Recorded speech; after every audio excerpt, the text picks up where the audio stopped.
Hi, how are you all? इस lecture में chapter शुरू करते हैं मतलब इस ये पहला लेक्चर है तो हम फ्लूइड मैकेनिक्स स्टार्ट करने वाले हैं। चलो जी। अब सबसे पहले फ्लूइड मैकेनिक्स ये थोड़ा-सा अब तक आप सॉलिड वगैरह के बारे में आपने हल्का-हल्का आपको ऐसे होगा, अब एकदम से आइडिया होगा। अब एकदम से फ्लूइड का आ जाना, तो दिमाग में ये होता है यार ये चैप्टर ये कैसा फ्लूइड का कैसे मैकेनिक्स ये क्या पढ़ेंगे? तो पहले मैं थोड़ा-थोड़ा सा इंट्रोडक्शन देता हूँ आपको। देखो, पहले इसके बारे में जानते हैं कि फ्लूइड है क्या। फ्लूइड का मतलब होता है सब्सटेंस।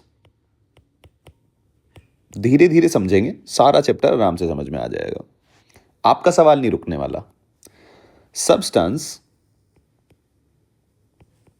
That can flow.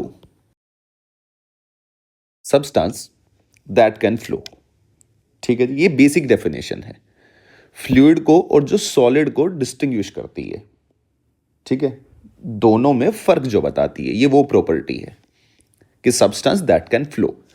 और फ्लो कौन कौन कर सकता है? अगर आप देखो, फ्लो कौन कौन कर सकता है? अगर मैं आपसे कहूं तो आप कहोगे तो लिक्विड एंड गैस।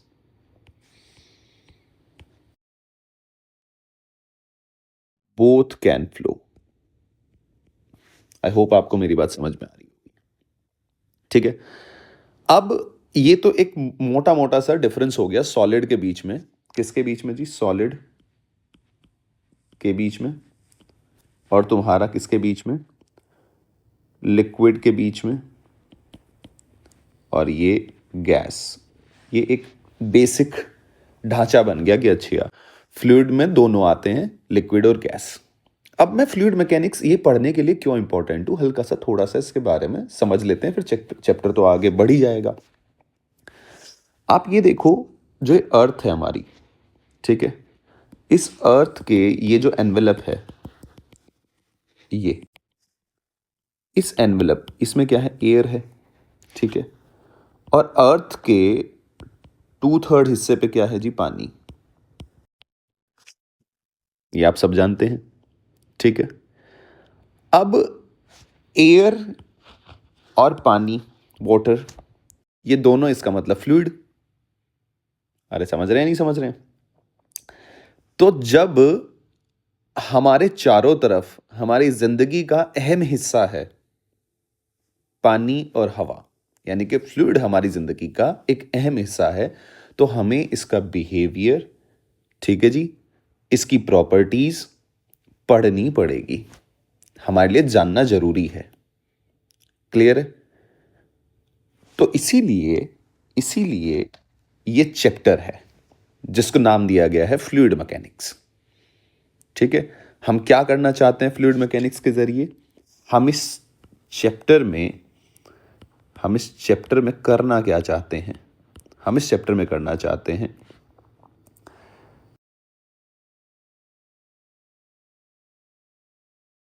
अंडरस्टैंड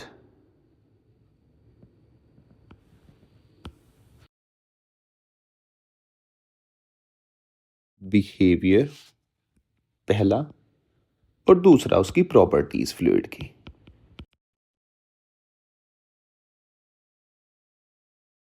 इसके बारे में हम मोटा मोटा, ये इंट्रोडक्शन है, इसके बारे में मोटा मोटा हम बात करना चाहते हैं। क्या आपको ये बात समझ में आ रही है? अब हल्का सा आगे बढ़ते हैं और चैप्टर करते हैं अब स्टार्ट। अब फ्लूइड मैकेनिक्स जो है ना बेटा, अब ध्यान से सुनते रहना एक एक बात। अब आता है फ्लूइड मैकेनिक्स। तो फ्लूइड के बारे में आपको पता चल गया कि सब्सटेंस दैट कैन फ्लो। ठीक है, दूसरी एक एक इंपॉर्टेंट बात, आपने अभी तक फ्लूइड, ठीक है, फ्लूइड है तो फ्लूइड में आपका ये इसके इसका हिस्सा हो गया जी, क्या हुआ? लिक्विड हो गया जी, और प्लस गैस। ठीक है, अगर मैं आपसे पूछूं अगर मैं आपसे पूछूं लिक्विड की बात करूं, किसकी बात करूं? सेपरेट लिक्विड की बात करूं, और इधर गैस की बात करूं, क्या लिक्विड के पास एक डेफिनेट अब वॉल्यूम होगा या नहीं होगा? आप कहोगे बिल्कुल। मान लो जी, आपने ये कंटेनर है, इस कंटेनर में ये लिक्विड भर दिया। ठीक है, तो इसके पास एक क्या है तुम्हारा, फिक्स वॉल्यूम है, नहीं है? आप कहोगे हाँ सर। सिमिलरली यहाँ मैं लिख भी देता हूँ, इसके पास क्या है जी, ये फिक्स्ड वॉल्यूम। ठीक है। अब अगर मैं गैस की बात करूं और गैस को मैंने ये जो कंटेनर है इसमें भर दिया, ठीक है, और गैस सेम है, गैस सेम है, मान लो 0.5 लीटर गैस है, फिर मैंने और बड़ा कंटेनर ले लिया, इसमें भी मैंने 0.5 लीटर ये गैस भर दी। सेम काम अगर मैं इसके साथ करूंगा, इस बर्तन को बड़ा कर दूंगा, तो आप कहोगे वॉल्यूम सर इतना हो जाएगा, लेकिन वॉल्यूम उतना ही रहेगा जितना है। ठीक है, ये बस इसका क्या हो जाएगा, हाइट कम हो जाएगी। लेकिन गैस में क्या है, पहले यहाँ फैली हुई थी, फिर ये इतना बड़ा कंटेनर हो गया तो यहाँ फैल गई। तो जो कंटेनर का वॉल्यूम है वो ही किसका वॉल्यूम है, गैस का वॉल्यूम है। तो लिक्विड और गैस में ये फर्क है। ठीक है जी। गैस जो है फिल्स एंटायर वॉल्यूम ऑफ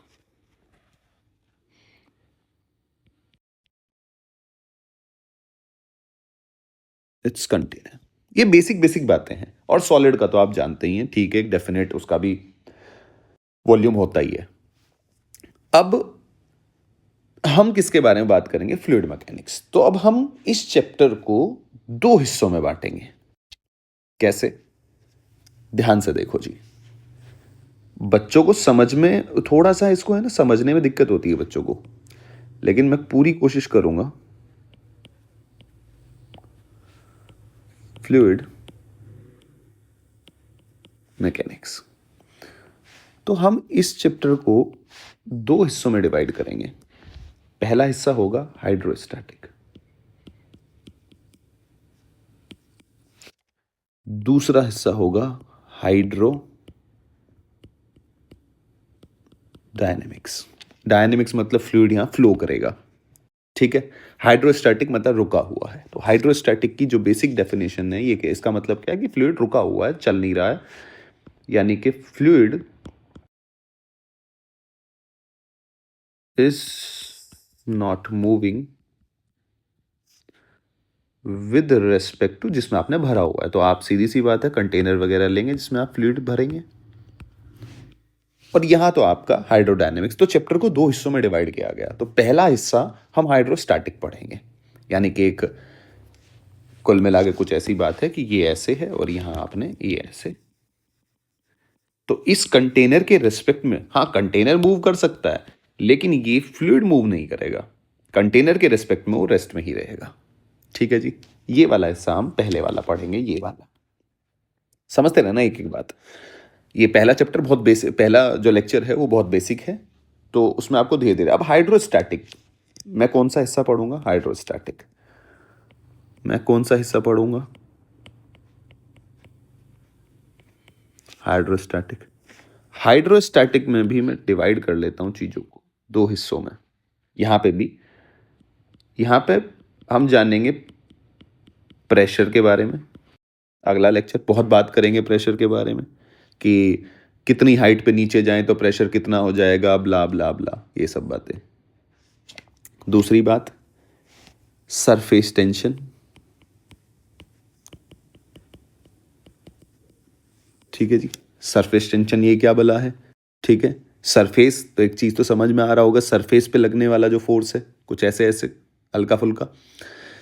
ये सरफेस टेंशन जो होता है ना, ये हल्का सा मैं यहीं लिख देता हूं, ये होता है, बाकी इसके बारे में बहुत चर्चा करेंगे, अट्रैक्टिव फोर्स होता है ये। और ये जो प्रेशर है, ये प्रेशर यहां पे होता है पुशिंग नेचर का, पुशिंग फोर्स। ठीक है जी।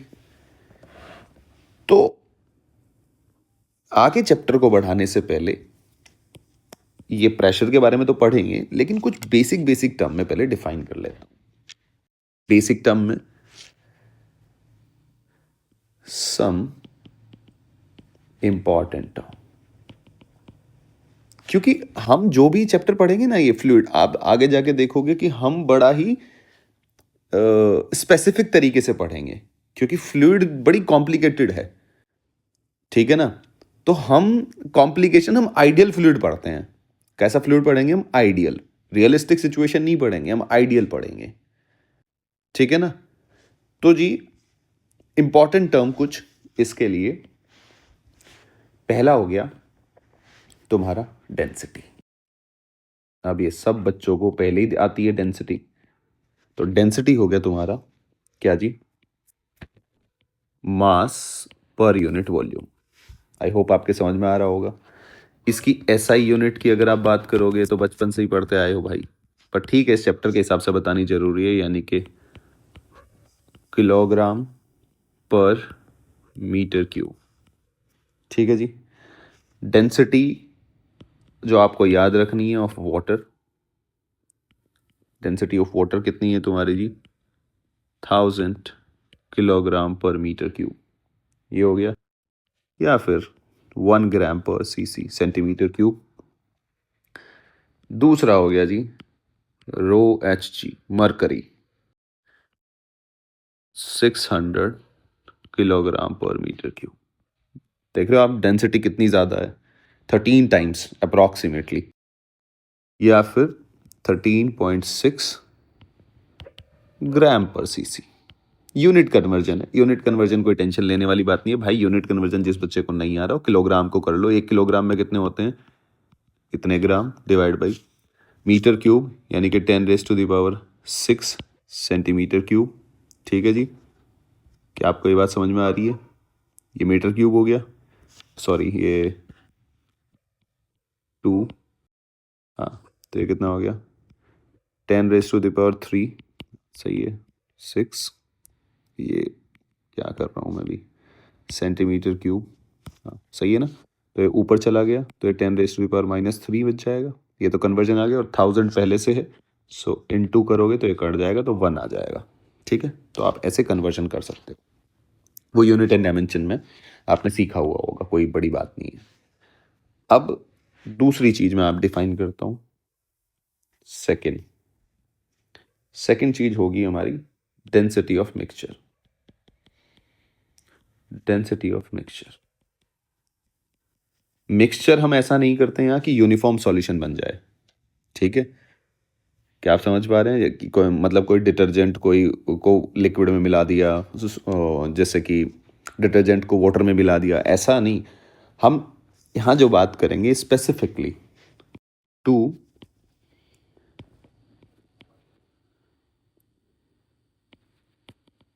इमिसिबल लिक्विड्स के बारे में बात करेंगे। मतलब जैसे आपने देखा होगा कि ये आपने लिया तो लेयर्स बन जाती हैं। ये तुमने किस किस का अगर आप देखो, जैसे कि आपने जनरली देखा होगा ऑयल वाटर तो सब देखते ही हैं। अगर मैं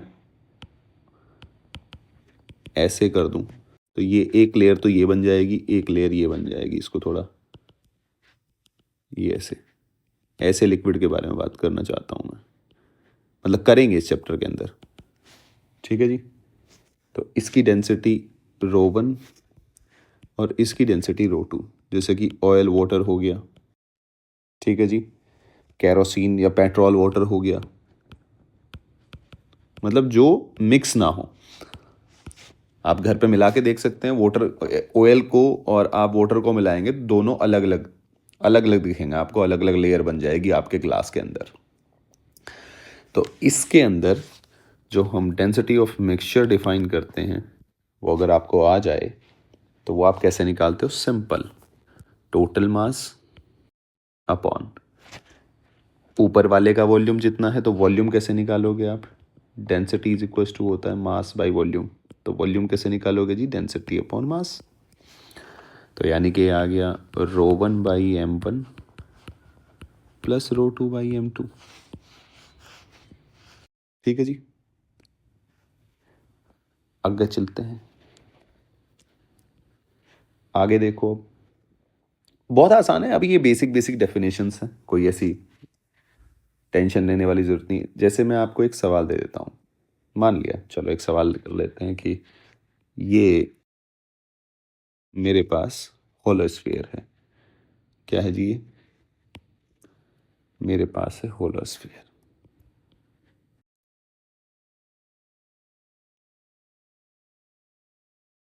ये है जी मेरे पास होलो स्फीयर, और मज़ेदार बात ये है कि इसकी आपको 2 सेंटीमीटर ये गिवन है और 4 सेंटीमीटर आउटर रेडियस गिवन है, और आपको मास गिवन है, mass of hollow sphere will be equals to 2.2 kg।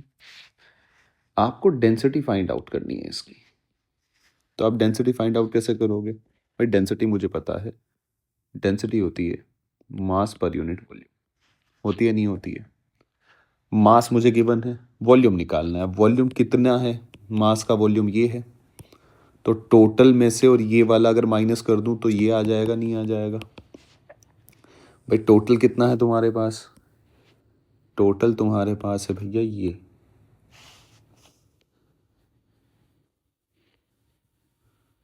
ये है टोटल, ये पूरे स्फीयर का है, ये है जी पूरा स्फीयर। अगर मैं इसमें से ये वाला माइनस कर दूं तो आ जाएगा, नहीं आ जाएगा? ये वाला माइनस कर दूं तो आप कहोगे हाँ सर आ जाएगा, बस तो यही करना है। मास कितना होगा जी? 2.2 डिवाइड बाई 4/3 पाई आर की क्यूब। आर की क्या करेंगे? क्यूब करेंगे अपन। तो ये थोड़ा सा कैसे कर लोगे जी आप इसको, और आंसर ग्राम पर सीसी में निकाल लो।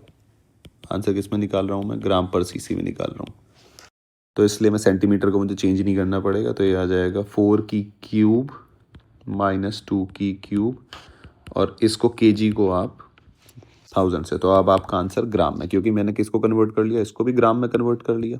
ठीक है जी। ये टोटल कितना था उसमें से माइनस कर दिया, तो 4/3 पाई मैंने कॉमन ले लिया, तो ये कितना ऊपर आ गया जी? 2200। 4/3 पाई कितना हो गया? 22/7। ठीक है जी, इनटू ये कितना हो गया जी? 64 माइनस 8। थोड़ा सा आगे सॉल्व कर लो जी इसको, ये कट कर दो, 100 आ गया, ये आ गया जी 100 डिवाइड बाई 4 इंटू 21 इंटू यहाँ से कितना आया आपका? 56। ठीक है जी। अब आप यहाँ से कर सकते हैं 8 3, और यहाँ से आपका आ सकता है 25। तो ये कितना आ गया? 75/8 ग्राम पर सीसी। ठीक है जी। तो इस तरीके से ये बेसिक सवाल है, मतलब कोई ऐसा तीर मारने वाला काम नहीं किया हमने, नॉर्मल सा सवाल था, बस कैलकुलेशन की है। अब चैप्टर थोड़ा सा आगे बढ़ाते हैं। बेसिक डेफिनेशन अगर आपको आ जाती है, डेंसिटी हो गया, अगली टर्म होगी रिलेटिव डेंसिटी। अगली टर्म क्या हुई? Relative density. तो रिलेटिव डेंसिटी को कैसे डिफाइन किया गया है ये आपको याद रखनी है, ठीक है? क्योंकि आपको क्वेश्चन के अंदर आ जाएगा कि रिलेटिव डेंसिटी ऑफ ऑयल इतना, इस रिलेटिव डेंसिटी ऑफ लिक्विड इतना, तो पता होना चाहिए कि मतलब क्या है, इसलिए पढ़ाई जा रही है ये सारी चीज़ें, हल्के में नहीं लेनी है, सवाल नहीं बनेगा वरना। तो रिलेटिव डेंसिटी का मतलब होता है density of substance, density of substance. नहीं तो फैले पड़े रहोगे कहोगे कि यार ये क्या ही कर दिया, टॉम एंड जेरी वाला काम हो जाएगा, भागते फिरोगे। तो density of water, density of water at 4 degree Celsius. ठीक है जी, यानी कि density divide by rho W. अब आप ध्यान से एक चीज़ देख सकते हो ये इसकी डायमेंशन कितनी थी, ऊपर वाले की नीचे वाले, तो दोनों डेंसिटी कट गया, तो रिलेटिव डेंसिटी क्या बना? ये जो है वो यूनिटलेस बनी, यूनिटलेस भी है और डायमेंशनलेस भी है। ठीक है जी। इसके बाद अगली टर्म हम डिफाइन करेंगे। ये वो सब टर्म है जो सवालों के अंदर आपको प्रकट हो जाएंगी एकदम नारद मुनि की तरह। नारद मुनि को तो जानते ही होंगे आप लोग। Specific weight. स्पेसिफिक वेट का मतलब क्या होता है भैया? Weight of substance upon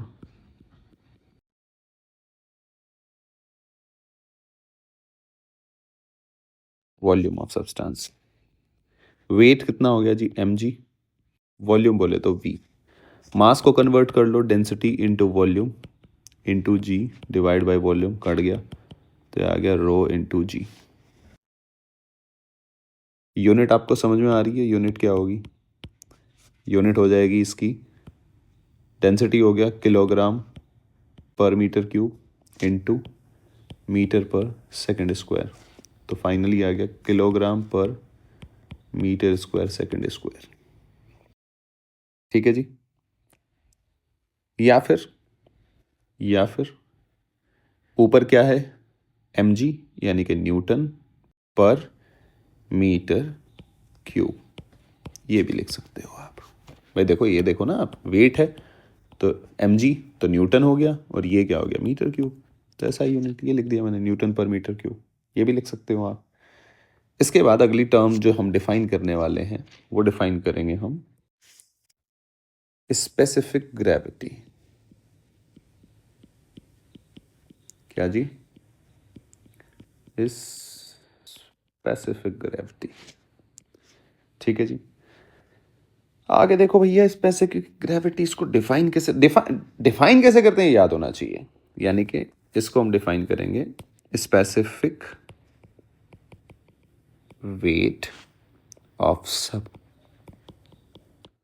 substance divided by specific weight of water। specific weight of water वही सेम 4 डिग्री सेल्सियस, यानी कि रो ये सब्सटेंस हो गया into g divide by rho of water into g, यानी कि रो एस बाई रो डब्ल्यू। Again unitless dimensionless. एक मज़ेदार बात और आप देख रहे होंगे, ये वाली रो एस बाई ये किससे मैच हो रही है? रिलेटिव डेंसिटी से। लेकिन दोनों वैल्यूज़ है, लेकिन दोनों चीज़ें अलग अलग हैं, वैल्यूज सेम है।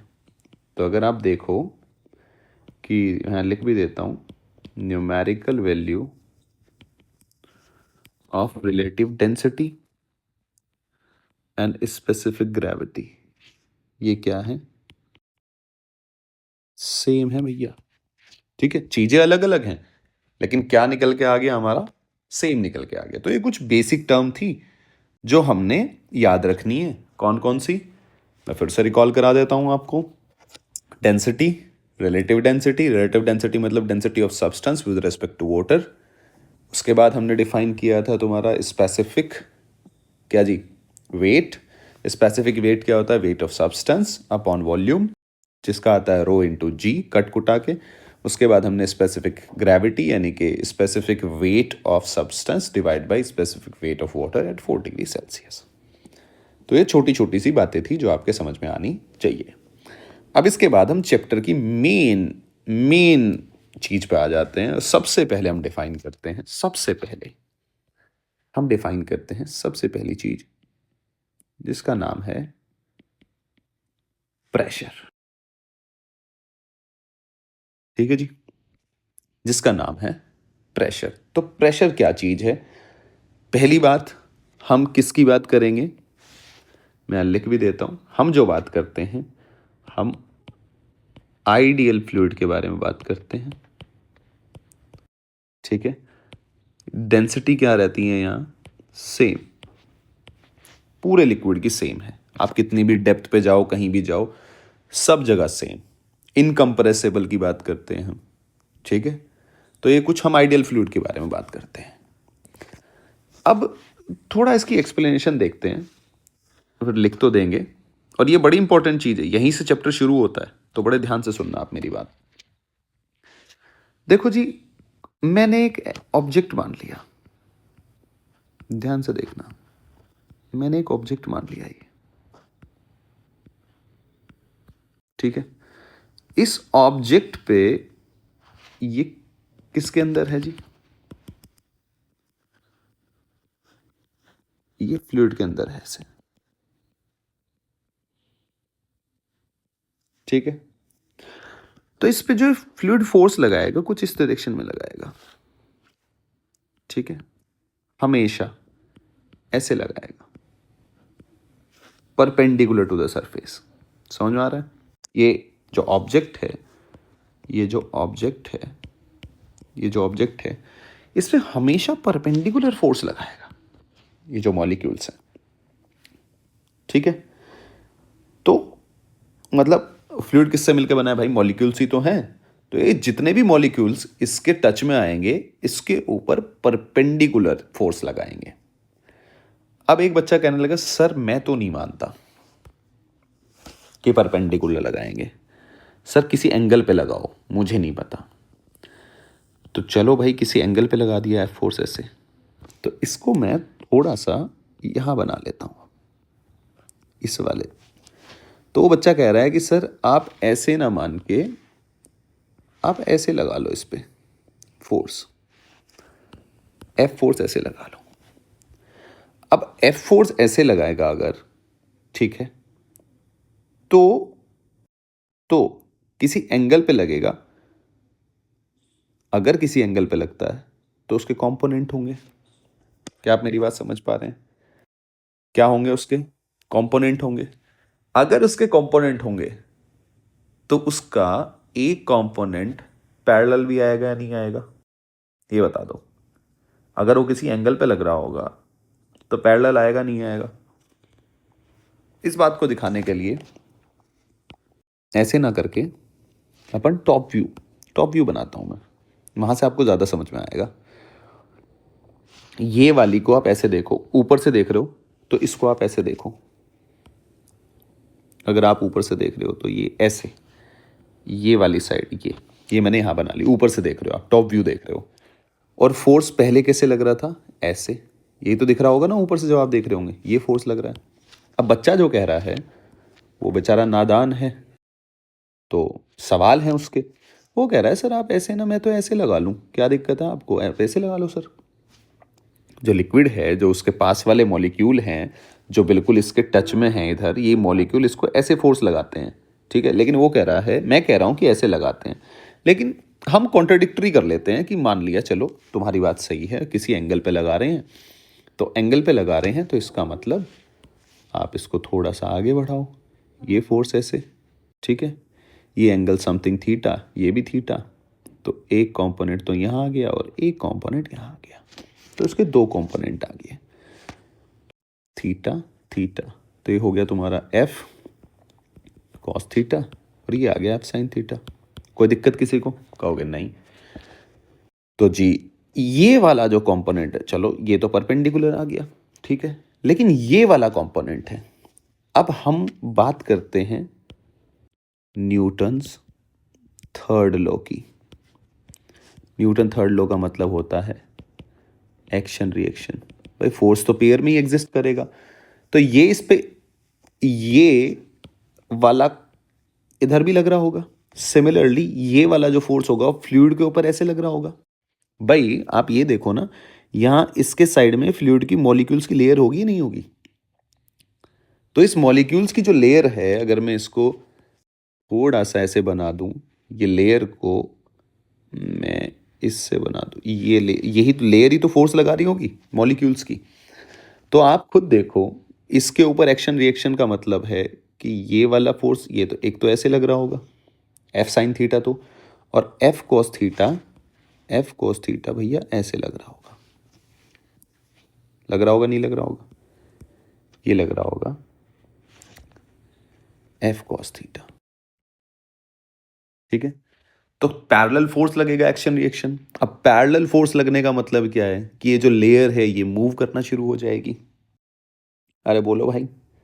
अगर parallel to the surface component आया तो ऑब्जेक्ट भी तो फोर्स लगाएगा ना फ्लूइड के ऊपर, पैरेलल टू इट। अगर ये पैरेलल फोर्स लगाएगा, ये पैरेलल फोर्स लगाएगा, तो किस चीज का कॉज बनेगा? Cause flow of liquid. क्या आप मेरी बात समझ पा रहे हैं? जबकि since fluid is at rest, क्या है? Rest, so it can't be possible. ये पॉसिबल ही नहीं है। इसीलिए हम कहते हैं कि जो फ्लूइड है, उसके मॉलिक्यूल हैं, वो सब परपेंडिकुलर फोर्स लगाएंगे except the surface, except the surface. तो इसीलिए अब हम प्रेशर की, ये इतनी सी बात समझ में आई ना भाई? सीधी सी बात है कि अगर ये वाली है, ये किसी एंगल पे लग जाएगा तो ये वाला इधर फोर्स लगेगा। अब एक्शन रिएक्शन है तो ये वाली सरफेस, जो मॉलिक्यूल्स हैं उस सरफेस पे भी लगाएंगे, तो अगर वो सरफेस पे यहाँ लगेगा तो ये फ्लो, भाई पैरेलल फोर्स है, एक्शन रिएक्शन, तो ये फ्लो होना शुरू हो जाएगी, जो कि इम्पॉसिबल है। क्या आप मेरी बात समझ पा रहे हैं? जो कि इम्पॉसिबल है। तो इसलिए इसीलिए हम हम हम फ्लूइड को, प्रेशर को कैसे डिफाइन करते हैं वो ध्यान से देखना भैया। इसके अंदर क्या है? ये फ्लूइड है। तो मैं इस मॉलिक्यूल की बात कर लेता हूं, ठीक है जी। तो ये जो मॉलिक्यूल है, इसका नेचर जो होगा, ऑलवेज पुश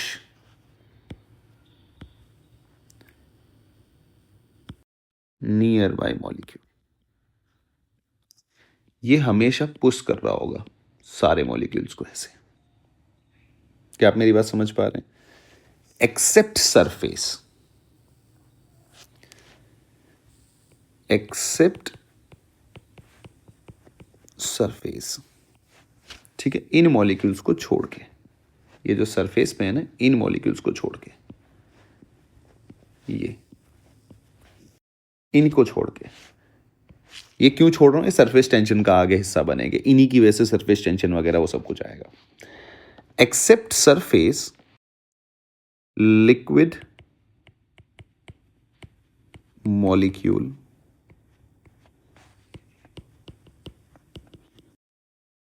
पुशेस ओनली। ये देखो यहां क्या कर रहे थे? पुश ही तो कर रहे थे। ये जो लेयर थी मॉलिक्यूल की, ये क्या इधर इस पे फोर्स लगाई थी, यानी कि इसको पुश कर रही थी परपेंडिकुलर। वही सेम बात हम मॉलिक्यूल की टर्म में अब लिखने वाले हैं। तो जी ये जो पुशिंग फोर्स है, अब भैया ठीक है फोर्स लगा रहे हैं, लेकिन मापेंगे कैसे, मेजर कैसे करेंगे? The pushing force measured by pressure. ये जो अभी हमें समझ में आ गया कि ये फोर्स लगा रहे होंगे चारों तरफ, ठीक है। आपने मान लो, ये आपने देखा होगा फ्लूइड के अंदर आप ये डाल दो तो जहां है वो वहीं रहेगा। तो फोर्स तो लगा रहे होंगे, तो सारा फोर्स चारों तरफ से फोर्स लग रहा होगा, लिक्विड मॉलिक्यूल पुश कर रहे होंगे परपेंडिकुलर, तो कैंसिल आउट हो रहा होगा। तो इसलिए वो ऐसा का ऐसा ही रहता है, ये ऐसा का ऐसा ही दिखेगा आपको, ठीक है। तो यहां से ठीक है, लिक्विड के मॉलिक्यूल इनको छोड़ के बाकी ये जो अंदर जितने भी मॉलिक्यूल हैं ये पुश करते हैं, पुश करेंगे, पुशिंग नेचर के हैं।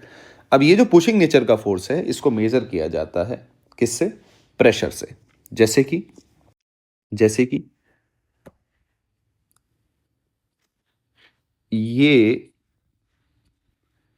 तुम्हारा, मैं डी एरिया मान लूं परपेंडिकुलर, तो इसके ऊपर ऐसे फोर्स लग रहा होगा, प्रेशर मान लो ये ले लिया, तो मॉलिक्यूल ऐसे, ठीक है जी। तो ये भी मैंने डी ए ले लिया। हमेशा लगेगा कैसे? परपेंडिकुलर। तो फोर्स कैसे लगेगा? फोर्स आएगा तुम्हारा परपेंडिकुलर, पी डी ए, यही तो पढ़ रहे थे अब आप। यहां पे आएगा इस तरीके से, P D A perpendicular to the surface force. तो ये जो फोर्स होगा फोर्स के बारे में।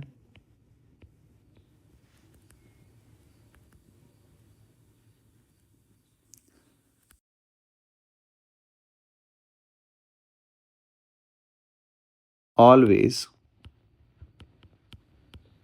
Act perpendicular to surface. दूसरी बात, जो प्रेशर ने, अब ये सारी कहानी में समअप कर रहा हूं, pressure causes normal pushing force, यानी कि जो मॉलिक्यूल हैं वो पुश कर रहे हैं, always act perpendicular to the surface. जो ये जो फोर्स है, जो प्रेशर, जो मॉलिक्यूल जो फोर्स लगा रहे होंगे वो हमेशा कैसा लगेगा जी? Perpendicular to the surface. ठीक है, और ये आया किसकी वजह से है? मॉलिक्यूल्स की वजह से। क्या आप मेरी बात समझ पा रहे हैं? तो अगर मैं किसी भी पॉइंट पे प्रेशर मुझे पता हो, मुझे किसी भी पॉइंट पे मुझे यहाँ अगर फोर्स निकालना है तो, और मुझे अगर प्रेशर पता हो तो मैं प्रेशर फोर्स अगर मुझे निकालना है तो प्रेशर इनटू एरिया कर लूँगा मैं, तो चीज़ें मेरे लिए आसान होगी। ठीक है जी। अब इसकी एसआई यूनिट के बारे में बात कर लेते हैं। प्रेशर समझ में आया आपको कि प्रेशर है क्या? असल में मॉलिक्यूल जो फोर्स लगा रहे हैं परपेंडिकुलर, हमेशा जो फोर्स होगा वो परपेंडिकुलर लगेगा। ये बहुत इंपॉर्टेंट बात है। अगर मैं इसकी एसआई यूनिट की बच्चे बात करूं, एसआई यूनिट, तो इसकी एसआई यूनिट है पास्कल। ठीक है, 1 pascal is equals to newton per metre square भी है, तो 1 pascal is equals to 1 newton per metre. कुछ अदर भी है, सम अदर यूनिट, और इस चैप्टर में ये अदर यूनिट बड़ी परेशान करेंगी, तो हमेशा याद होनी चाहिए। 1 atmosphere 1.01 into 10 raised to the power 5 Pascal. 1 bar is equals to 10 raised to the power 5 Pascal. 760 mm of Hg is equals to 1 atmosphere. ठीक है जी। फिर एक और टॉरिसली पढ़ाऊंगा, तब पढ़ लेंगे। Torr is equals to 133 pascal. आगे पढ़ेंगे, एटमॉस्फेयर वगैरह सब डिफाइन करेंगे कैसे कैसे आया, तो इसके ऊपर जो जो जिसने भी एक्सपेरिमेंट किया जो जो है वो सब हम बात करेंगे, कोई दिक्कत वाली बात नहीं है। अभी पर मैं प्रेशर के बारे में बात करना चाहूँगा कि प्रेशर तो हमने पढ़ लिया कि भैया प्रेशर हमने डिफाइन कर लिया, प्रेशर होता क्या है। ठीक है, अब लिक्विड मॉलिक्यूल परपेंडिकुलर फोर्स लगाते हैं, ये भी हमने समझ लिया। अब प्रेशर, जैसे कि ये सरफेस है, सरफेस है तो यहाँ तो एटमॉस्फेरिक प्रेशर होगा, एटमॉस्फेरिक प्रेशर होगा भाई। एयर जो है वो ऐसे, ठीक है, यहाँ फोर्स लगा रही होगी ना ऊपर से वाली सरफेस पे, तो यहाँ तो एटमॉस्फेरिक प्रेशर होगा एयर की वजह से। अब जैसे ही मैं नीचे जाऊँगा तो प्रेशर कितना चेंज हो जाएगा डेप्थ में जाने पे। ठीक है, वो सब बातें अब मैं करने वाला हूँ। तो सबसे पहली जो मैं बात करूँगा, अब धीरे धीरे यहाँ चैप्टर बिल्ड होना शुरू हो गया है। अब पहली बात जो मैं करूँगा बच्चे, वो मैं करूँगा सबसे पहली देखते रहना, pressure due to liquid at same horizontal level.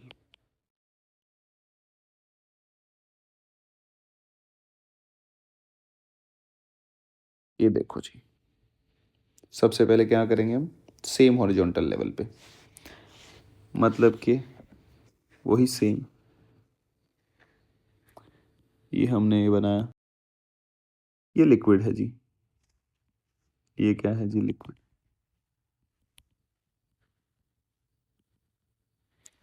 ठीक है जी। अब इस लिक्विड के अंदर हमने एक लिक्विड कॉलम कंसिडर किया।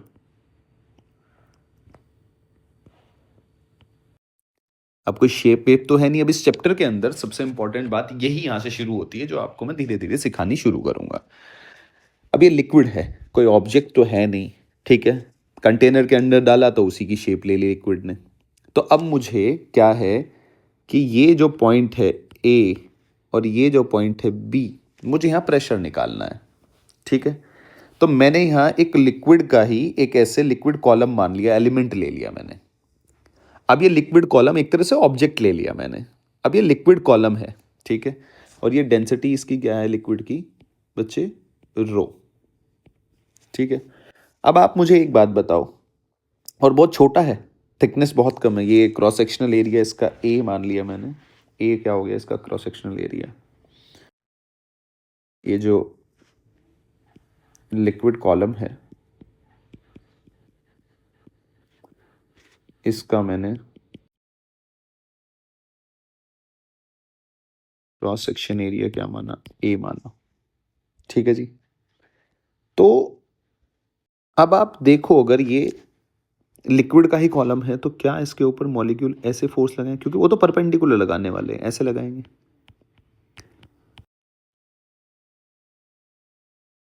ऐसे लगाएंगे ना भाई, लिक्विड मॉलिक्यूल जितने हैं वो तो सब परपेंडिकुलर फोर्स लगाएंगे, ठीक है। अब परपेंडिकुलर अगर फोर्स लगाएंगे, परपेंडिकुलर अगर फोर्स लगाएंगे तो ये वाला आप देखो, ये वाला फोर्स तो कैंसिल आउट करेगा, ठीक है। ये जो है, ये इसकी जो डायमीटर है बहुत कम है, ठीक है, क्या है जी, बहुत कम। तो ये वाला जो फोर्स है और ये वाला फोर्स है, जो ये जो मॉलिक्यूल ये चारों तरफ इसके ऊपर लगा रहे होंगे ऐसे, ठीक है, लिक्विड कॉलम है, सिलेंडर है ये, तो ये वाला तो कैंसिल आउट हो जाएगा, ठीक है। ऑल्दो डेप्थ का भी वेरिएशन आता है, मैं तभी कह रहा हूँ कि ये हमने बहुत ही नेग्लिजिबल, मतलब बहुत ही छोटा क्रॉस सेक्शनल एरिया है, ताकि ऐसे डेप्थ में आने पे भी फर्क पड़ता है। अब कुछ बच्चों के दिमाग में आ रहा होगा सर ये सिलेंडर है, आगे जाके हम पढ़ेंगे, तो मैं पहले ही क्लियर कर देता हूँ ताकि वो बात ही दिमाग में ना आए। ये वाला जैसे ऊपर वाली ये लेयर है, ये वाली सर, ये वाला फोर्स ये दोनों कैंसिल आउट करेंगे सिलेंडर, अगर आप देखो तो इसको अगर आपको ऐसे देखना हो तो ऐसे देख लो आप, ये ऐसे, ठीक है, ये सिलेंडर ये ऐसे, ठीक है। अब आप कहोगे सर अगर ऐसे होता तो सेम नीचे जब आएंगे तो भी प्रेशर वेरी करता है, तो मैं थोड़ा सा समझाने की कोशिश करता हूँ कि जब नीचे आओगे तो प्रेशर वेरी करेगा, ठीक है। लेकिन जब आप ये देखो, ये वाली और ये वाली, मैंने एरिया ए क्या है ये, क्योंकि मैं सेम हॉरिजॉन्टल लेवल पे इस पॉइंट पे निकालना चाहता हूँ ना, तो जो एरिया माना है मैंने बहुत कम माना है, ठीक है। तो प्रेशर का ऐसे वेरिएशन नहीं ले रहा हूँ मैं, ज़्यादा वेरी नहीं करेगा, तो वो ये वाला जो मॉलिक्यूल है, ये जो इस वाली सरफेस पे जितना भी फोर्स लगाएंगे वो कैंसिल आउट हो जाएगा सारा, ठीक है, क्योंकि सर्कुलर है ना, ये सर्कल है ना पूरा, तो जितने भी मॉलिक्यूल होंगे वो आपस में कैंसिल आउट, ऊपर वाले नीचे वाले कैंसिल आउट करेंगे। फिर आप थोड़ा, जैसे कि ये वाली बात है, ये सरफेस है, ये ऐसा, तो अब सरफेस तो पूरा राउंड है ना, तो जो यहाँ फोर्स लगा रहा होगा मॉलिक्यूल वो यहाँ लगा रहा होगा, फिर ये वाला इस वाले को कैंसिल आउट कर रहा होगा, ये वाला इस वाले को कैंसिल, ऐसे करके है ये, ठीक है। तो क्योंकि मुझे तो हॉरिजॉन्टल लेवल पे निकालना है ना, हॉरिजॉन्टल लेवल मतलब इतना, यहाँ पे इस ये यहाँ चेक करना चाहता हूँ मैं, तो मैंने मान लिया कि ये प्रेशर है P1 और यहाँ प्रेशर है P2, ध्यान से देखते रहना आप। अब प्रेशर अगर बच्चे P1 P2 है, और ये क्या है, एक्सेलरेट तो कर नहीं रहा है भाई, यहाँ क्या है, ये कहीं जा रहा है, नहीं जा रहा ना, रेस्ट में है ना, तो इसका एक्सेलरेशन 0 है, तो अप्लाई करो Newton, apply Newton second law. ये क्या है जी, फोर्स, यानी कि P1 इंटू ए माइनस P2 इंटू ए, परपेंडिकुलर फोर्स से दोनों अपोजिट डायरेक्शन में, शुड बी इक्वल्स टू जो भी इसका सिलेंडर का मास होगा इंटू एक्सेलरेशन, ये तो है जी 0, यानी कि P1 will be equals to P2। बड़ी इंपॉर्टेंट बात निकल के आई कि अगर सिलेंडर है, सिलेंडर के सेम हॉरिजॉन्टल लेवल पे, ठीक है, सेम क्या होता है जी, प्रेशर होता है। क्या आप मेरी बात समझ पा रहे हैं, सेम हॉरिजॉन्टल लेवल पे सेम प्रेशर होता है। देखो जी, अब आगे चलते हैं, और ये इर्रेस्पेक्टिव ऑफ शेप होता है। अब कंटेनर की शेप कुछ भी हो, अगर सेम लिक्विड है तो सेम ही प्रेशर रहेगा, ठीक है, सेम हॉरिजॉन्टल लेवल पे, क्लियर है। वो आगे बात करेंगे, अभी हम वो शेप वेप पे डिपेंड नहीं करता, तो थोड़ा आगे जाके बात करेंगे, अभी आगे चल लेते हैं थोड़ा। दूसरी चीज, इफ यही container is accelerated towards right, मतलब अगर कंटेनर का एक्सेलरेशन हो तो, अब न्यूटन्स लॉ में एक्सेलरेशन भी ले लो भैया, ये देखो सेम कहानी, सेम कहानी, छोटा सा सेम उस पे ए और बी पॉइंट पे, तो ये ए पॉइंट, ये बी पॉइंट, तो प्रेशर कैसे लगेगा जी, ऐसे, ये क्या हो जाएगा P2, ये क्या हो जाएगा P1, ये वाले तो अगेन कैंसिल आउट करेंगे, तो इसके बारे में बात ही नहीं कर रहा हूँ। तो ये वाले बचे, और ये किधर चल रहा है, ऐसे अप्लाई करो जी न्यूटन सेकंड लॉ। तो P1 अब किधर जा रहा है, देखो वही वाली बात है, ये फोर्स इधर हो गया, ये फोर्स की डायरेक्शन F1 इधर हुआ, और ये किधर हुआ F2, एक्सेलेरेशन किधर है, इधर, तो फोर्स कौन सा ज़्यादा होगा, ये ज़्यादा होगा ना। अरे नेट फोर्स क्या होता है, F net is equal to M, इसमें बच्चे कंफ्यूज होते हैं। अरे ये फोर्स बड़ा है तभी तो इधर चलेगा ना, तो आप कैसे लिखोगे, F1 minus F2 will be equal to mass into acceleration. ठीक है, अब मास भी लिखना पड़ेगा, तो इसकी मैंने लेंथ ले ली L, क्रॉस सेक्शनल एरिया तो इसका कितना था जी A, अभी आपको समझ में आ जाएगा। तो ये क्या हो जाएगा, F1 कितना होगा जी P1 इंटू ए एरिया माइनस P2 इंटू ए एरिया, ये क्या होगा जी डेंसिटी। तो ये तो मैंने क्या लिया हुआ है, इसीलिए अब आपको समझ में आया होगा, ये वाटर का ही मैंने क्या लिया हुआ है, सिलेंडर लिखा हुआ है, एलिमेंट किसका लिया हुआ है, ये जो भी लिक्विड आपने, वाटर कह रहा हूँ मैं, जो भी लिक्विड आपने यहाँ भरा हुआ है तो उसकी डेंसिटी कितनी होगी, रो डेंसिटी ऑफ लिक्विड, ठीक है, इनटू वॉल्यूम, वॉल्यूम क्या होता है, area into length into acceleration, area cancel out, यानी कि P1 minus P2 will be equals to rho liquid into a, यानी कि जो प्रेशर है वो वेरी कर रहा है, कैसे, P2 पे अगर मैं प्रेशर की बात करूं तो P2 पे pressure P1 minus rho LA होगा, यानी कि प्रेशर यहां से मैं लिख सकता हूं कि pressure decreases in the direction of acceleration, ऐसे याद कर सकता हूं मैं कि pressure in the direction of decreases, decrease करता है कैसे, रो LA, सेम हॉरिजॉन्टल लेवल पे। यहां पे आप देखो ऊपर वाले पे सेम रहेगा जब वो रेस्ट में है, मूव नहीं, या फिर कांस्टेंट वेलोसिटी से भी मूव कर रहा हो तो फिर एक्सेलरेशन तो जीरो ही होता है ना। अगर रेस्ट में है या फिर कांस्टेंट वेलोसिटी से मूव कर रहा है, कुल मिला के एक्सेलरेशन जीरो है, तो सेम प्रेशर रहेगा सेम हॉरिजॉन्टल लेवल पे। ठीक है, अगर कंटेनर एक्सेलरेट कर रहा है इधर, अगर कंटेनर इधर एक्सेलरेट कर रहा है, इधर एक्सेलरेट कर रहा है, तो डिक्रीज करेगा in the direction of acceleration, किससे, रो LA। अगर एक्सेलरेट नहीं कर रहा है तब तो क्या रहेगा, सेम रहेगा। क्या आप मेरी बात समझ पा रहे हैं। अब अगर एक्सेलरेट कर रहा है तो क्या क्या बदलाव होंगे, अगर एक्सेलरेट कर रहा है तो आप देखो, अगर ये एक्सेलरेट कर रहा है राइट में, तो क्या सरफेस अब ऐसी रह जाएगी, नहीं। अगर मैं अब फ्री सरफेस आपको निकालनी आ जाए, जो ऊपर वाली सरफेस है कंटेनर की, फ्री सरफेस कैसी हो जाएगी, पहले कंटेनर ऐसे था, सिंपल, पहले कंटेनर था ऐसे, ये लिक्विड भर दिया रो कंटेनर से। अब कंटेनर क्या किया आपने, एक्सेलरेट, यही तो कर रहे हो आप, एक्सेलरेट कर दिया ए से, तो आप फ्री सरफेस कैसे निकालोगे, आप फ्री सरफेस यहां पकड़ो, तो यहां पहले सिर्फ एक ही फोर्स लग रहा था mg, अगर मैं एक सिंपल बात करूं तो यहां सिर्फ एक ही फोर्स था mg लिक्विड के ऊपर, ठीक है, m इंटू जी। अब एक्सेलरेशन की वजह से अगर मैं इसके फ्रेम में ही चला जाऊं तो आप mg इधर लगेगा, m इधर लगेगा, नहीं लगेगा भाई, इसके ही फ्रेम में चला जाऊं तो ऐसे सूडो लगेगा। अगर अब सूडो लगता है तो नेट फोर्स आएगा इधर, ये एफ नेट आएगा इधर, तो जो फ्री सरफेस होती है वो नेट फोर्स के हमेशा परपेंडिकुलर होती है। तो ये अब आपको जो दिखेगा आपकी ये ऐसे ना होके ये ऐसे हो जाएगा, समझ गए आप।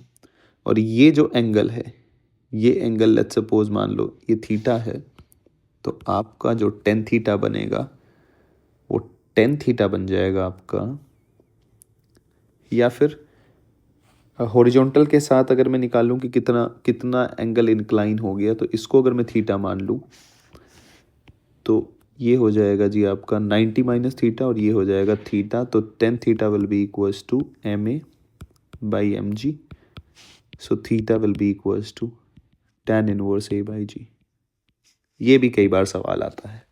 तो जो फ्री सरफेस होती है वो फ्री सरफेस हमेशा नेट फोर्स के परपेंडिकुलर होती है, ठीक है।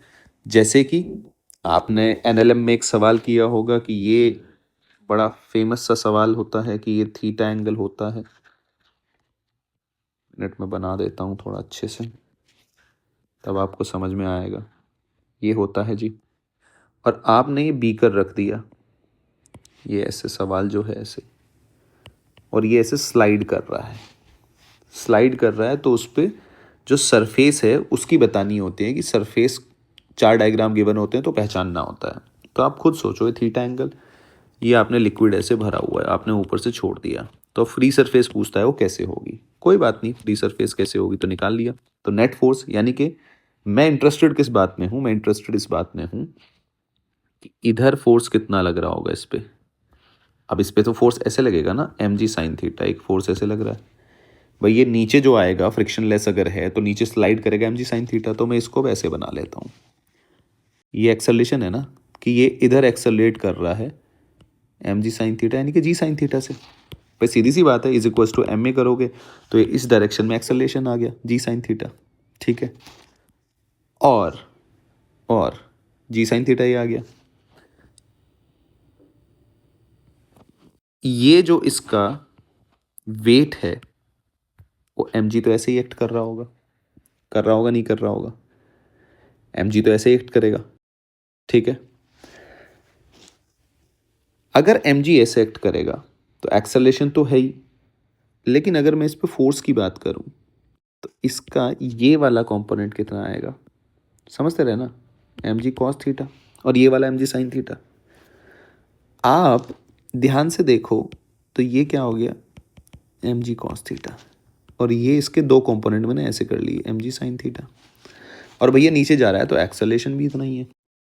अब इसका अगर मैं सूडो लगाऊं, ध्यान से देखना कितना पेचीदा सा है ये, सूडो लगाऊं तो सूडो एम इंटू ये जो एक्सेलरेशन है जी साइन थीटा, तो ये दोनों तो कट ही जाएंगे, तो यानी कि खाली एक ही फोर्स बचेगा यहाँ पे, ये वाला एम जी कॉस थीटा, और फ्री सरफेस इसके परपेंडिकुलर होगी, यानी कि फ्री सरफेस ऐसे ही रहने वाली है। जब ये स्लाइड करेगा तो ये वाला जो जिस डायग्राम में ऐसे होगा सरफेस, इसके पैरेलल ये वाली सरफेस, तो वो आपको टिक करना है। कैसे है वो सेम लॉजिक मैंने आपको बता दिया। फ्री सरफेस यानी कि नेट फोर्स, भाई जब ये स्लाइड करेगा, मैं फिर से समझा देता हूँ, जब ये स्लाइड करेगा तो जी साइन थीटा से नीचे आ रहा होगा, यही है ना। हम कोई भी ब्लॉक है, ये एम मास का ब्लॉक है, थीटा एंगल पर रखा हुआ है, तो इसका एक्सेलरेशन अगर मैं निकालूँ तो कितना निकालता हूँ, जी साइन थीटा, तो ये फोर्स लगेगा, तो ये तो इसका एक्सेलरेशन हो गया, इतना पता चल गया। अब इतना पता चल गया, लेकिन इसके ऊपर force M G cos theta यहाँ लग रहा था, और एम जी साइन थीटा इसके ऊपर यहाँ लग रहा था।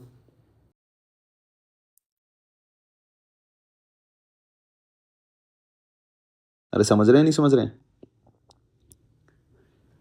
तो फ्री सरफेस वो मैंने यहां बनाया है, ठीक है, ऐसे कर लिया मैंने एम जी साइन थीटा। तो अब ये जो जी साइन थीटा है ये इसको कैंसिल आउट कर देगा, ये दोनों कट गए, तो खाली एम जी कॉस थीटा बचेगा, और उसके परपेंडिकुलर हमेशा क्या होती है, सरफेस होती है। आई होप कि आपको ये बात समझ में आ रही होगी। अब जी आगे चलते हैं थोड़ा, इसके ऊपर सवाल भी हैं, आगे आगे सवाल करेंगे। पहले एक बार थियरी पढ़ लें, ढंग से चीज़ें पढ़ लें, समझ लें, उसके बाद सवाल आएंगे तो सवाल भी करना शुरू करेंगे। अगली चीज़ है pressure due to liquid at depth. अब किस में निकाल रहे हैं जी, डेप्थ में। आप नीचे जा रहे हो तो प्रेशर कितना वेरी करता है, तो अब सेम चीज़ करेंगे, वही लिक्विड का ही कंटेनर मानेंगे, क्योंकि हमारे पास लिक्विड का एलिमेंट, सॉरी कंटेनर कह रहा हूँ, कंटेनर के अंदर लिक्विड का ही एलिमेंट मानेंगे। क्योंकि हमें उसी का वेरिएशन चेक करना है ना।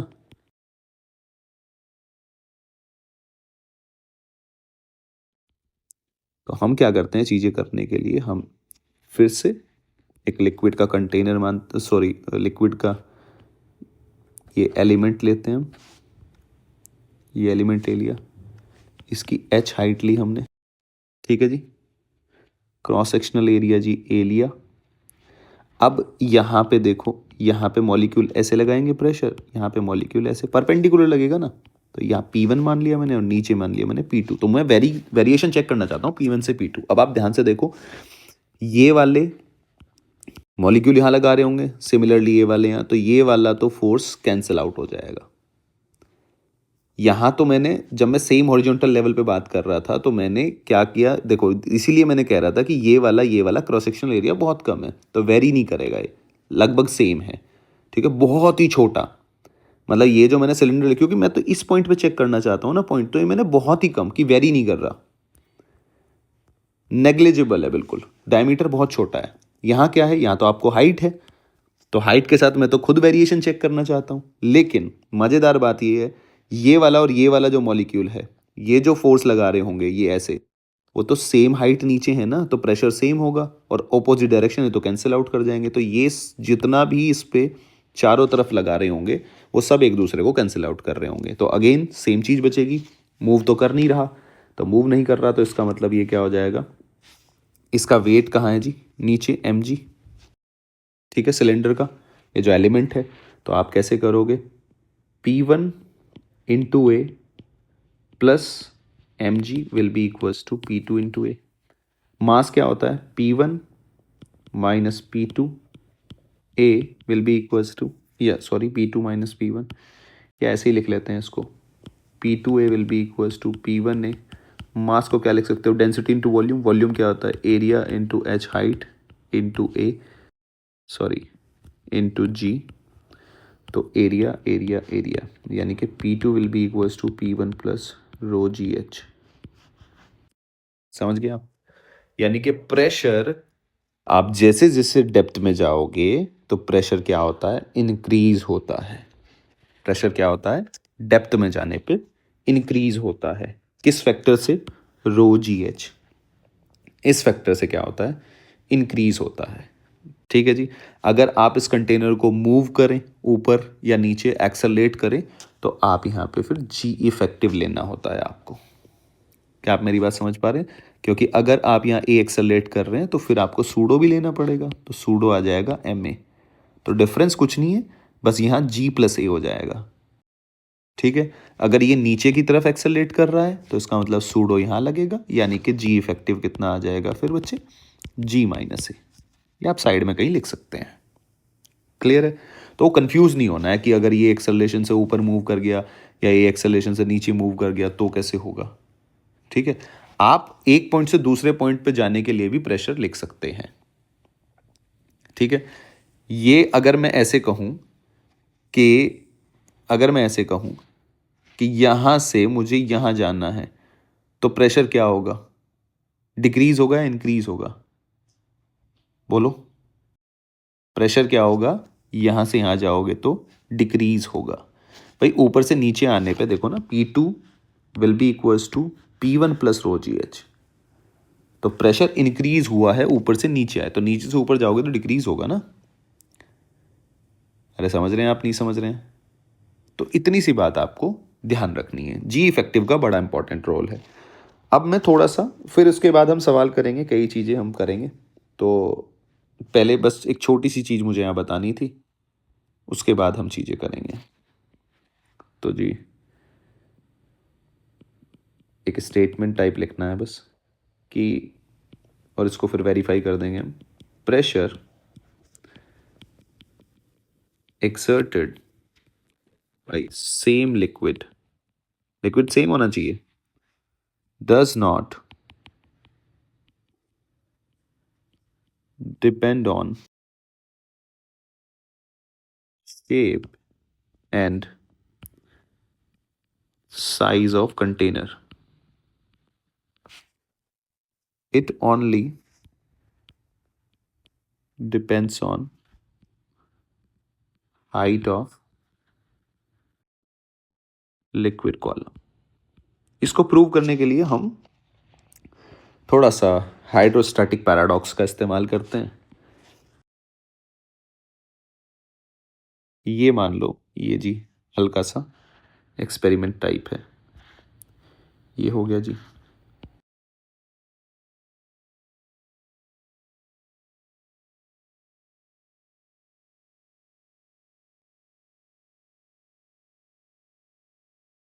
ये हो गया जी, ठीक है।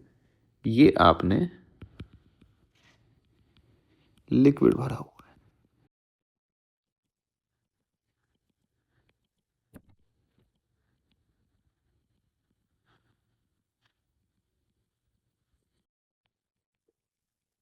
ठीक है जी। ये लिक्विड भरा हुआ है, सेम हाइट तक भरा हुआ है, और मैं इस ए पॉइंट पे ये same horizontal level B point, C point, D point, E point, कितने भी पॉइंट हों ये सेम हॉरिजॉन्टल लेवल पे हैं, तो यहाँ कितना होगा, सेम प्रेशर होगा। ये कहने का मतलब है, क्योंकि अगर आप ये भाई ये एक बात तो मैं जानता ही हूँ कि सेम हॉरिजॉन्टल लेवल पे सेम प्रेशर होगा, सेम हॉरिजॉन्टल लेवल पे सेम प्रेशर होगा, ये बात तो मैं जानता ही हूँ, ठीक है। अगर वो मूव नहीं कर रहा है तो पहली बात। अब बात है कि यहाँ से जब आप यहाँ आ रहे हो तो ये किसी भी शेप में पानी लिक्विड जो है आपने भरा हुआ है, इससे कोई फर्क नहीं पड़ता, ये हाइट से फर्क पड़ रहा है। अगर ये हाइट h है, ये हाइट h है, ये हाइट h है, ठीक है। अगर हाइट सेम है, ठीक है, तो इसका मतलब प्रेशर क्या होगा, सेम, क्योंकि आप उतना ही डेप्थ नीचे आए हैं, उतना ही डेप्थ नीचे आए, एच नीचे आए हैं। जो भी यहाँ प्रेशर एटमॉस्फेयर की वजह से होगा वो तो होगा ही, प्लस रो जी एच, तो प्रेशर जो बढ़ा है वो रो जी एच, रो जी एच, रो जी एच। दूसरी बात मैं जानता हूँ कि अगर मैं बी पॉइंट और सी पॉइंट, अब कुछ बच्चे सोचेंगे ये तो इसके नीचे है सर, ये तो इतनी हाइट आया, नहीं, बिल्कुल गलत है। यहाँ कुछ प्रेशर होगा, यहाँ प्रेशर इतना है, क्योंकि ये सेम हॉरिजॉन्टल लेवल है। तो जब आप यहाँ से नीचे आएंगे तो हाइट, मुझे अल्टीमेटली चेक करना है यहाँ से मैं कितना नीचे आ रहा हूँ, क्योंकि मुझे यहाँ का प्रेशर थोड़ी ना पता है। ये पॉइंट इसके नीचे है, तो ये पॉइंट तो इसके नीचे यहाँ है ना भाई, लेकिन मुझे इस पॉइंट यहाँ का प्रेशर थोड़ी ना पता है, यहाँ एटमॉस्फेरिक प्रेशर थोड़ी ना है। तो आप कैसे कंपेयर कर सकते हो? तो यहाँ दोनों बातें आई हैं। दोनों बातें कौन सी हैं कि सेम हॉरिजॉन्टल लेवल पे सेम प्रेशर होता है, पहले वाला जो हम प्रूव करके आए हैं, ठीक है। सेम डेप्थ नीचे अगर आप आ रहे हो तो ये शेप पे डिपेंड नहीं करता। कहने का मतलब ये समझाने का कि साइज शेप पे आपको हाइट देखनी है लिक्विड कॉलम की। तो अगर आप A B C D E पे कोई पूछे तो प्रेशर कितना होगा, अगर मैं यहाँ पे पी नॉट मान लूँ तो इन सारे पॉइंट्स पे जो प्रेशर आएगा बच्चे निकल के equals to P will be equals to PC will be equals to PE will be equals to PD will be equals to P not plus rho ji H. यहाँ कितना था, P नॉट मान लिया मैंने, यहाँ पे P नॉट मान लिया प्लस रो जी एच, वही तो कर रहा हूँ सेम। यहाँ P1 था, नीचे आओगे तो P1 P2 पे प्लस रो जी एच, सेम। अगर हम डेप्थ में जाएंगे तो सेम चीज हम अप्लाई करेंगे। जैसे कि इसके ऊपर छोटा सा सवाल, फिर हम यहाँ लेक्चर को ख़त्म करते हैं, ठीक है जी। नेक्स्ट लेक्चर में फिर आगे शुरू करेंगे, आगे सवाल भी करने हैं, काफ़ी चीज़ें करेंगे, धीरे धीरे चैप्टर में बिल्ड कर रहा हूँ, कोई सी भगदड़ मचाने वाली कोई ज़रूरत नहीं है। मान लो जी मैंने सवाल अगर ले लिया क्वेश्चन कि what is the pressure on a swimmer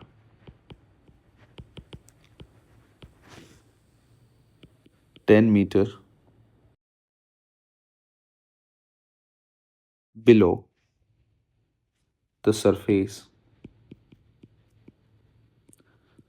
of lake। अगर वो लेक के 10 मीटर नीचे है तो कितना प्रेशर उस पर लगने वाला है? तो एटमॉस्फेरिक जो प्रेशर होता है ऊपर, तो वो तो होता है जी 1.01 इंटू 10⁵ ने पास्कल। तो यानी कि ये कुछ ऐसा है कि यहाँ पे तुम्हारा ये तुम्हारा स्विमर है जो भी है, ये 10 मीटर। डायग्राम थोड़ा सा अपन, कुछ ज़्यादा ही मैं आर्टिस्ट टाइप का आदमी हूँ, तो आप लोग थोड़ा सा, तो यहाँ प्रेशर है एटमॉस्फेरिक प्रेशर, आप नीचे आए तो रो जी एच, यानी कि इस पॉइंट पे जहाँ स्विमर स्विम कर रहा है तो P वहाँ प्रेशर कितना होगा, P2 will be equals to PA plus rho ji H. यही इसका आंसर होगा, यानी कि 1.01 इंटू 10⁵ प्लस डेंसिटी 3, 10, हाइट कितनी है जी 10, तो ये कितना हो जाएगा 1.01 इंटू 10⁵ प्लस 10⁵, तो इज इक्वल्स टू 2.01 इंटू 10⁵, यानी कि अप्रॉक्सीमेटली आप 2 इंटू 10⁵, या आप बोल सकते हो पास्कल, या फिर आप इसको 2 एटमॉस्फेयर भी बोल सकते हो। ठीक है जी, तो इतना इसके ऊपर प्रेशर लगेगा। तो करने का वो चीज़ों का तरीका होता है। ठीक है जी, स्विमर है, स्विम कर रहा है, तो ऊपर तो एटमॉस्फेरिक प्रेशर होगा, नीचे आप रो जी एच आपको इंक्रीज करना पड़ेगा। आई होप कि आपको ये बात समझ में आ रही होगी। अब इसके बाद हम कल नेक्स्ट लेक्चर में यहीं से कंटिन्यू करेंगे इसके ऊपर। अभी तो बहुत सवाल करने हैं। हाइड्रोस्टैटिक चलेगा आपका अभी, आप धीरे धीरे, मैं कोशिश करूँगा सारी बातें कल इस तरह के भी हम सवाल बनाएंगे। कैसे वाले कि ये वाला है तो ये पॉइंट है P1 P2 यहाँ 1 2 3, और इसको इधर एक्सेलेरेट करा लेंगे, तो P1 और P3 के बीच में डिफरेंस निकालेंगे। तो जैसे आप यहाँ से यहाँ जाओगे पहले तो इन द डायरेक्शन ऑफ, ये डिक्रीज होगा, ये L लेंथ है तो रो एल ए, तो P1 माइनस रो एल ए। ठीक है, फिर आप यहाँ गए, आप कहीं भी दो पॉइंट के बीच में घूम सकते हो। अब आपको चीज़ें आनी चाहिए। आप जैसे ऊपर चलोगे तो ऊपर चलने पे क्या होता है, प्रेशर डिक्रीज होता है, डिक्रीज होता है तो रो जी, अगर ये H हाइट है तो H will be equals to P3, यानी कि P1 minus P3 will rho L A plus rho ji H. तो आप दो पॉइंट के बीच में, अब आपने, मैंने ये पूरी थियरी आपको पढ़ा दी है, आप दो पॉइंट के बीच में प्रेशर भी आ जाए तो ईजिली आप घूम सकते हो, ईजिली लिख सकते हो दो पॉइंट के बीच में प्रेशर। तो ऐसी कोई टेंशन लेने वाली बिल्कुल बात नहीं है। ठीक है, तो अभी हम कल वाली क्लास में शुरू करेंगे और फिर काफ़ी सवाल भी बनाएंगे, कोई दिक्कत नहीं है। तो मिलते हैं अगली क्लास में जी।